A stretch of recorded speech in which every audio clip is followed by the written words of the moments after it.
بسم اللہ الرحمن الرحیم۔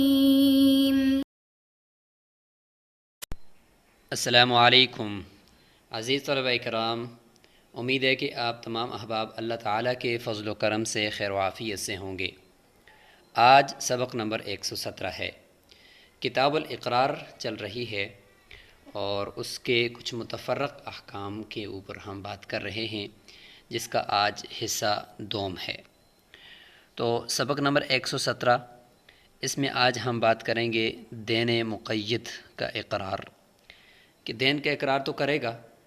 لیکن اس کو کچھ شرائط کے ساتھ مقید کر لے گا اور ایک رجوع جیسی کیفیت بنا لے گا تو وہاں پر کیا حکم ہوگا، تو اس کی کچھ صورتیں ہوں گی۔ اسی طریقے سے اقرار متضمن للرجوع، ایسا اقرار ہوگا کہ اس کی باتوں سے ایسا پتہ چل رہا ہوگا کہ وہ رجوع کر رہا ہے، یا اس کے شروع کلام سے اقرار معلوم ہو رہا ہے اور آخر کلام سے رجوع معلوم ہو رہا ہے، اس لیے اس کے احکامات کو ہم تفصیل سے دیکھیں گے۔ مبہم اقرار کرے گا، کبھی ایسا ہوگا کہ وہ اقرار کرتے ہوئے بات کو پورے واضح طریقے سے بیان نہیں کرے گا، مبہم سا اقرار ہوگا، تو اس کی کچھ صورتیں ہوں گی کہ کبھی ایک چیز کو بیان کرے گا تو اس چیز کے نیچے جزیات اور اس کے حصے بھی اس میں اقرار میں خود بخود شامل ہو جائیں گے، کیونکہ وہ چیز ان حصوں کے بغیر تو پائی نہیں جاتی، تو ہم یہ کہیں گے کہ بھئی وہ حصے بھی ساتھ ہی اس کے اوپر لازم ہوں گے۔ اس طریقے سے کبھی اقرار تو کرے گا لیکن اس کا سبب بیان نہیں کرے گا، تو اس کو بھی ہم دیکھ رہے ہوں گے۔ اور آج ہم بات کریں گے حمل کے لیے اقرار۔ پیٹ کے اندر بچہ ہے تو کوئی بندہ اس بچے کے لیے اقرار کرتا ہے کہ اس فلاں بچے کا میرے اوپر قرض ہے، یا فلاں بندے کا میرے پاس اتنے روپے ہیں، یا اس حمل کا اقرار کرتا ہے کہ اس حمل کے بارے میں کہتا ہے کہ اس حمل کو میں نے کسی کو دینا ہے، میں اقرار کرتا ہوں کہ یہ حمل فلاں بندے کا ہے۔ تو یہ ہم ذرا آج تفصیل سے اس کو دیکھیں گے۔ تو چلتے ہیں عبارت کی طرف، انشاءاللہ اس کے ضمن کے اندر یہ سارے مسائل آئیں گے۔ سب سے پہلے بات ہوگی دین مقید کا اقرار۔ عبارت یہاں سے ہے، وَإِنْ قَالَ، اگر یہ کہتا ہے، لَهُ عَلَيَّ أَلْفُ دِرْهَمٍ مِّن ثَمَنِ عَبْدٍ، کہ فلاں آدمی کے میرے اوپر 1000 درہم ہیں ایسے غلام کے ثمن کے، اشتریتہ منہ، جس غلام کو میں نے اس سے خریدا ہے، ولم اقبضہ، لیکن میں نے اس پر قبضہ نہیں کیا۔ اب دیکھیں یہاں پہ اس نے اقرار تو کر لیا کہ میرے اوپر 1000 درہم ہیں اور ایک غلام کے ثمن کے ہیں، میں مانتا ہوں، لیکن وہ غلام میں نے اس سے خریدا تو تھا لیکن قبضہ نہیں کیا۔ تو قبضہ نہ کرنے کا مطلب یہ کہ مبی میرے پاس ابھی تک آیا ہی نہیں ہے، میں پیسے میرے پاس تب میں نے دینے ہیں کہ میں جب مبی پر قبضہ کر لوں۔ اس لیے یہ کہنا یہ چاہتا ہے کہ فی الحال میرے اوپر لازم نہیں ہے۔ تو اس کی پھر چند صورتیں ہوں گی۔ ظاہر ہے کہ ہم یہ کہیں گے کہ بھئی وہ مبی جو آپ نے خریدا ہے اس کو ذرا سلیکٹ کرو، اس کو متعین کرو، تاکہ پتہ چلے کہ اچھا یہ واقعی بائی کے پاس ہی ابھی تک موجود ہے اور آپ نے قبضہ نہیں کیا۔ تو بائی کو ہم کہہ دیں گے کہ آپ اس کو پہلے مبی حوالے کرو، پھر یہ آپ کو پیسے دینا۔ اور اگر وہ متعین ہی نہیں کرتا تو اس کا مطلب یہ ہے کہ یہ جھوٹ بول رہا ہے اور یہ اپنے اوپر سے ذمے کو ٹال رہا ہے، اپنے اوپر سے جو بوجھ ہے اس کو ختم کر رہا ہے کہ میرے اوپر کچھ بھی لازم نہیں۔ تو جب غلام کو متعین نہیں کرے گا، کچھ دکھائے گا نہیں ہمیں، تو ہمیں کیسا پتہ چلے گا کہ اس نے غلام پر قبضہ کیا یا نہیں کیا؟ تو اس لیے دو ہی صورتیں ہمارے سامنے آ رہی ہیں کہ فَإِنْ ذَكَرَ عَبْدًا بِعَيْنِهِ، اگر متعین غلام ذکر کر دیتے کہ دیکھیں یہ غلام ہے اور یہ دیکھیں بائی کے پاس ہے اور میں نے اس پر قبضہ نہیں کیا، تو قیل للمقر لہو، مقر لہو سے کہا جائے گا جس کے لیے اقرار کریں، یعنی وہ بائے، کہ ان شئت فسلم العبد، اگر آپ چاہتے ہو کہ غلام بیچو اور اس بندے سے پیسے وصول کرو تو یہ غلام اس کے حوالے کرو، وخذ الالف، اور 1000 درہم اپنا وصول کر لو، والا، اور اگر آپ نہیں چاہتے ہو تو فلا شیء لک علیہ، تو آپ کی اس کے اوپر کچھ چیز بھی لازم نہیں ہے، کیونکہ عقل بھی یہی مانتی ہے کہ جب آپ اس کو مبی نہیں دو گے تو وہ آپ کو ثمن کیسے دے گا۔ اس میں بھی پھر بہت ساری نیچے ذیلی شکلیں بنتی ہیں کہ وہ مقر لہو بھی اس کی بات کا اقرار کر رہا ہے کہ واقعی یہی غلام ہے تو پھر تو ٹھیک ہے، اگر وہ انکار کر رہا ہے تو پھر آگے کیس چلے گا، تو وہ ایک تفصیل آگے چلے گی۔ تو بہرحال یہ کہ جو مختصر بات ہے وہ یہی ہے کہ قاضی پھر اس کو یہی کہے گا کہ اگر یہی غلام ہے تو پھر آپ اس کو دے دو اور پھر اپنے پیسے لے لو۔ وَإِنْ قَالَ، اگر مقر اقرار کرنے والا وہ یہ کہتا ہے کہ لہو علیہ الف من ثمن عبد، فلان بھی کہ میرے اوپر 1000 درہم ہیں ایک غلام کے ثمن کے، ولم یعینہ، لیکن غلام کو متعین نہیں کر رہا کہ کون سا غلام تھا، لزمہ الالف،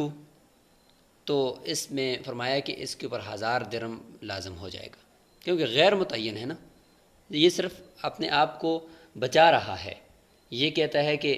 میرے اوپر 1000 درہم تو ہیں لیکن وہ غلام جو میں نے اس سے خریدا تھا وہ میرے پاس نہیں ہے، میں نے قبضہ نہیں کیا، تو بھائی متعین تو کرو کہ اس کے پاس اگر ہے تو وہ کہاں ہے، سلیکٹ کر کے بتاؤ۔ تو جب یہ بتا نہیں رہا تو اس کا مطلب یہ کہ یہ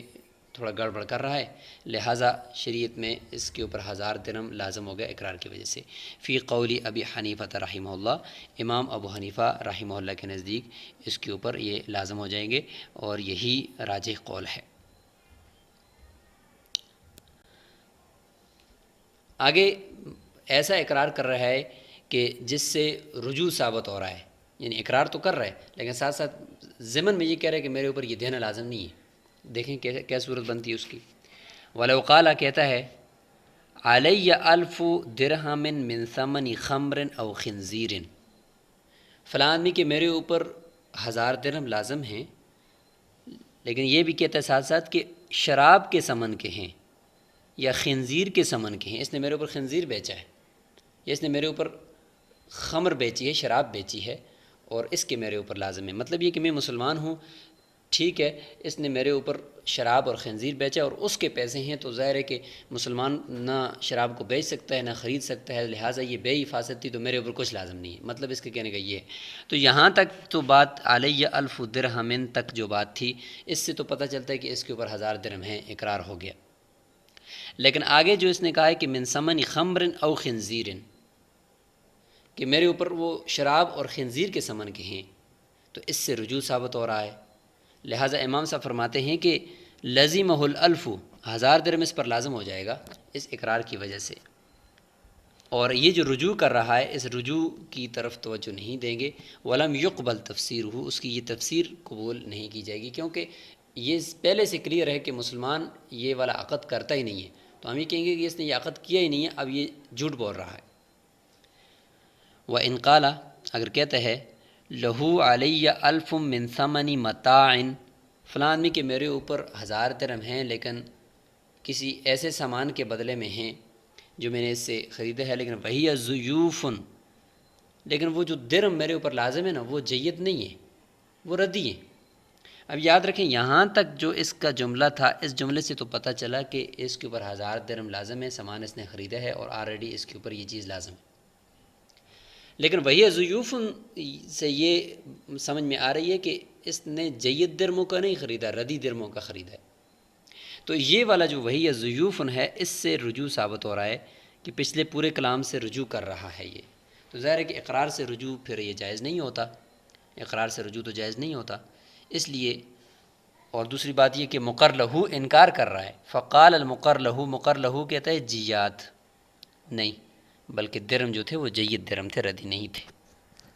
تو لزمہ الجیات فی قول ابی حنیفہ رحمہ اللہ، امام ابو حنیفہ رحمہ اللہ فرماتے ہیں کہ جیات جید ہی لازم ہوں گی، کہ اس کا دوسرا جو جملہ ہے وہ پہلے جملے کی تردید کر رہا ہے، اور یہاں پہ ہم اس کو اس معنی میں بھی نہیں لیں گے کہ یہ مستثنیٰ اور مستثنیٰ منہ کی طرح ہے کہ پہلا جو کلام اس کا وہ استثناء ہے، اور دوسرا یہاں پہ تو استثناء اور مستثنیٰ کے الفاظ بھی اس نے استعمال نہیں کیے کہ ہم اس پر محمول کریں، اور اس کا جو آخری کلام ہے وہ پچھلے کلام کو باطل بھی کر رہا ہے، اور درمیان میں اس طرح کے کچھ ہیں بھی نہیں ہیں، تو لہٰذا ہم یہ کہیں گے کہ یہ رجوع کر رہا ہے۔ صاحبین فرماتے ہیں وقال ابو یوسف و محمد رحمہم اللہ، ان قال ذلك موصولا صدق وان قاله مفصولا لا يصدق،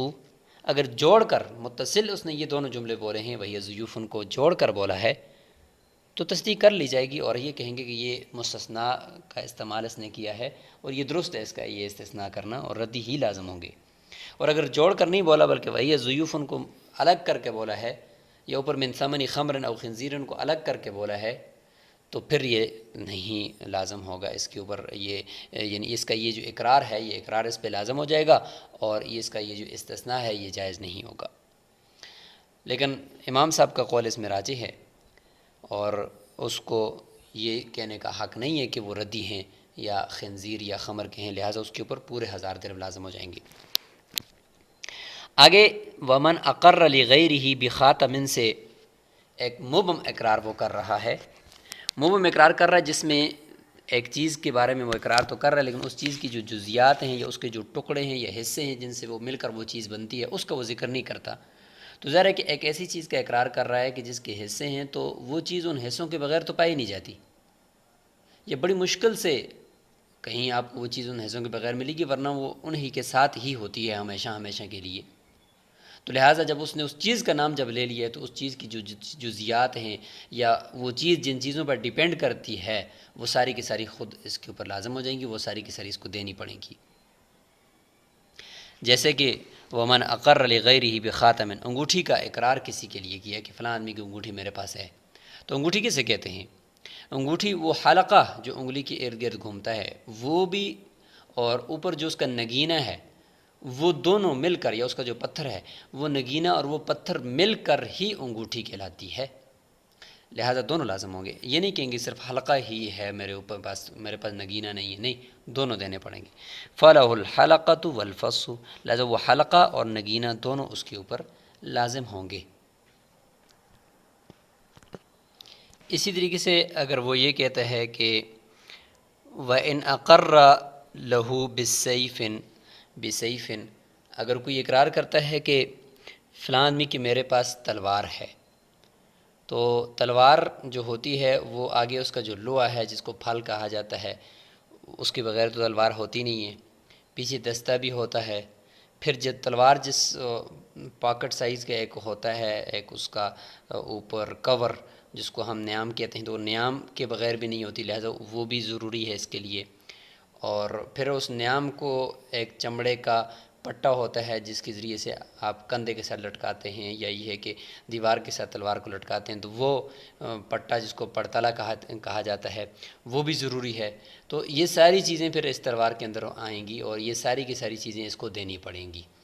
فرمایا کہ فَلَهُ النَّصْلُ، پھل جو آگے لوہے کا پھل ہوتا ہے تلوار کا وہ بھی اس کے اوپر لازم ہو جائے گا۔ والجفن، اور اس طریقے سے نیام جس کے اندر کور جس کے اندر تلوار کو ڈالا جاتا ہے۔ والحمائل، اور پرتلا یعنی وہ پٹا چمڑے کا جس کی جو نیام کے ساتھ لگا ہوتا ہے اور تلوار کو کندھے کے ساتھ لٹکایا جاتا ہے یا دیوار کے ساتھ، تو وہ بھی اس کے اوپر لازم ہو جائے گا۔ وَإِنْ أَقَرَّ لَهُ بِحَجَلَةٍ، اگر کسی نے دوسرے کے لیے اقرار کیا ڈولی کا، ڈولی یعنی جس کے اندر دلہن کو ڈال کر ایک جگہ سے دوسری جگہ پہ اٹھا کر لے جاتے ہیں، تو وہ لکڑیوں کی بنی ہوتی ہے اور اس کے اوپر چادر بھی اس کا ایک لازمی جز ہوتی ہے، ایک نقش و نگار والی چادر ہوتی ہے جو اس کے اوپر ڈالی جاتی ہے۔ تو ہندوستان کے اندر یہ بہت زیادہ اس کا رواج ہے۔ تو اب یہ جو ڈولی کی اس نے کی ہے، اقرار کیا ہے، تو یہ ڈولی صرف وہ لکڑیاں جو اس کی ہیں وہی نہیں ہوں گی، بلکہ وہ اس کے اوپر جو چادر پڑتی ہے وہ چادر بھی اس کو دینی پڑے گی، کیونکہ وہ بھی اس کا ایک لازمی جز ہے۔ تو فَلَهُ الْعِیدَانُ، یہ عود کی سے ہے، عود لکڑی کو کہتے ہیں، تو لکڑیاں جو اس کی ہوتی ہیں جس کے ذریعے سے اس دلہن کو اٹھاتے ہیں ڈولی کو، تو لکڑیوں کی بنائی جاتی ہے، وہ بھی لازم ہوگی۔ وَالْكِسْوَةُ، اور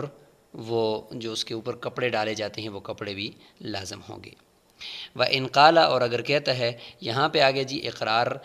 حمل کے لیے اقرار یا حمل کا اقرار،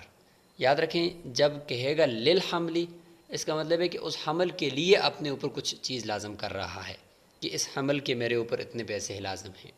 اور جب بالحملی کہا بعض داخل کرے گا تو اس کا مطلب ہوگا کہ اس حمل کا اقرار کا مطلب کہ اس حمل کو کسی کو دینے کا اقرار کرنا۔ تو یہاں پہ یہ پہلے للحملی کہے گا پھر بالحملی کہے گا، تو وہاں پہ آپ نے اچھی طریقے سے سمجھ لینا کہ بالحملی سے کیا مراد ہے اور للحملی سے کیا مراد ہے۔ تو یہاں پہ دیکھیں کہتا ہے کہ لحمل فلانۃ علیہ الف درہم، فلاں آدمی کے حمل کے جو پیٹ کے اندر بچہ اس عورت کے ہے، اس بچے کے میرے اوپر اتنے روپے لازم ہیں، 1000 درہم لازم ہے۔ ظاہر ہے کہ یہ ایک ایسی بات اس نے کی ہے کہ یہ اقرار اس کا مبہم اقرار ہے، تو اس کا سبب اس نے بیان کرنا ہوگا۔ ظاہر ہے کہ کیسے، یعنی جب بھی مطلق اقرار کیا جائے، سبب بیان نہ کیا جائے نا، تو اس کو فقہا تجارت پر محمول کرتے ہیں۔ لہٰذا اگر یہ یہاں پہ کوئی سبب بیان نہیں کرتا تو اس کا مطلب ہے کہ یہ کہتا ہے کہ اس حمل نے میرے ساتھ تجارت کی ہے جس کے بدلے میں میرے اوپر پیسے لازم ہیں، تو ایسا ہو نہیں سکتا، بے باطل ہوتی ہے کہ حمل کس طریقے سے اقرار کرے گا، لہٰذا یہ اقرار بھی باطل ہو جائے گا، یہ لازم ہی نہیں ہوگا کچھ بھی، اور فتویٰ بھی پھر اسی پر ہے۔ اور اگر کوئی سبب بیان کرتا ہے کہ ہاں کسی نے اس حمل کے لیے وصیت کی ہے اور وہ میرے پاس پڑا ہوا مال ہے، یا اس کا باپ فوت ہو گیا ہے، اس کی وراثت، اس حمل کی وراثت میرے پاس پڑی ہوئی ہے اور جب یہ پیدا ہو جائے گا تو میں اس کو دے دوں گا، ٹھیک ہے، اس طریقے سے اگر کوئی سبب بیان کرتا ہے تو پھر تو ٹھیک ہے، بغیر سبب کے کیسے پتہ چلے گا، ورنہ تو اس کو تجارت پر محمول کر لیں گے۔ اس لیے فرمایا کہ لحمل فلان علی الف درہم، تو فإن قال، اگر وہ ساتھ ساتھ بیان کرتا ہے کہ اوصى له فلان، اس کے لیے کسی نے وصیت کی ہے، او مات ابوہ، یا اس کا باپ مر گیا ہے، فورثہ، تو یہ وارث رہ گیا ہے حمل جو پیٹ میں ہے، تو فالاقرار صحیح، تو اب اس صورت میں اقرار یہ درست ہوگا کیونکہ اس نے سبب بیان کر دیا۔ اور اگر کوئی بھی بیان نہیں کرتا، کچھ بھی نہیں کہتا، بس صرف یہ کہا کہ اس کی میرے اوپر بس لازم ہے، وَإِنْ أَبْهَمَ الْإِقْرَارَ، اگر اقرار کو وہ مبہم چھوڑ رہا ہے، لم یصح عند ابی یوسف رحمہ اللہ، امام ابی یوسف اللہ کے نزدیک یہ اقرار درست نہیں ہے، اور یہی مفتبی قول ہے کیونکہ اس نے مبہم چھوڑ دی ہے۔ وقال محمد رحمہ اللہ، امام محمد رحمہ اللہ فرماتے یصح، درست ہے، وہ فرماتے کہ اگرچہ کوئی اس نے سبب صالح کوئی بیان نہیں کیا، لیکن اس کو ہم کسی صالح سبب پر پھر بھی محمول تو کر ہی سکتے ہیں نا، کہ بھی کچھ نہ کچھ تو ہوگا کہ اس نے جو اقرار کیا ہے تو کوئی سبب تو اس کا ہوگا، کسی سبب پر ہم اس کو محمول کر لیں گے، تو اس لیے فرماتے ہیں کہ یہ درست ہونا چاہیے۔ بہرحال فتویٰ جو ہے وہ امام ابو یوسف رحمہ اللہ کے قول پر ہے۔ فَإِنْ أَقَرَّ بِحَمْلِ فُلَانَةٍ، اور اگر اس کے بدلے میں وہ با کے ساتھ کہتا ہے تو بحمل فلان کا مطلب کہ اس حمل کا اقرار کر رہا ہے کسی کو دینے کا، تو وَإِنْ أَقَرَّ بِحَمْلِ فُلَانَةٍ بِحَمْلِ جَارِيَةٍ، کسی لڑکی کے حمل کا اقرار کرتا ہے یا باندی کے حمل کا اقرار کرتا ہے کہ یہ باندی کے اندر جو پیٹ میں بچہ ہے، یہ بچہ میں نے کسی کو گفٹ کرنا ہے یا یہ بچہ کسی اور کا ہے، میں اس کا اقرار کرتا ہوں۔ او حمل شاتن، یا کسی بکری کا حمل ہے بچہ ہے تو اس کے بارے میں اقرار کرتا ہے کہ یہ بچہ کسی فلاں بندے کا ہے یا اس کو یہ دینا ہے، اقرار کر لیا اس نے، لرجل، کسی آدمی کے لیے، تو صح الاقرار ولزمہ، یہاں پہ سبب بیان کرنے کی کوئی ضرورت نہیں ہے، کیوں؟ اس لیے کہ یہاں پہ سبب بیان نہ بھی کرے تو بات پھر بھی کلیئر ہے کہ بھئی کسی اور کو دینا ہے نا، خود اس حمل کے لیے تو کچھ بھی نہیں ہے کہ اس کے لیے سبب کی ضرورت پڑتی، لہٰذا درست ہو جائے گا۔ تو یہیں آج اس سبق کو ہم سٹاپ کر لیتے ہیں، اور انشاءاللہ آگے مریض کے اقرار سے متعلق جو صورتیں ہیں وہ ایک ساتھ ہی ایک ہی سبق میں آ جائیں گی، اور اسی کے ساتھ ہی ہمارا جو کتاب الاقرار ہے وہ اپنے اختتام کو پہنچے گا۔ تو آج کا یہ سبق جس میں مبہم اقرار کی صورتیں ہیں وہ آپ نے پڑھی ہیں، اور دین مقید ہے یا ایسا اقرار جو رجوع کو مستلزم ہو اس کی صورتیں آپ نے پڑھی ہیں، تو اچھی طریقے سے ان کو ذہن نشین فرما رہے ہیں۔ السلام علیکم ورحمۃ اللہ وبرکاتہ۔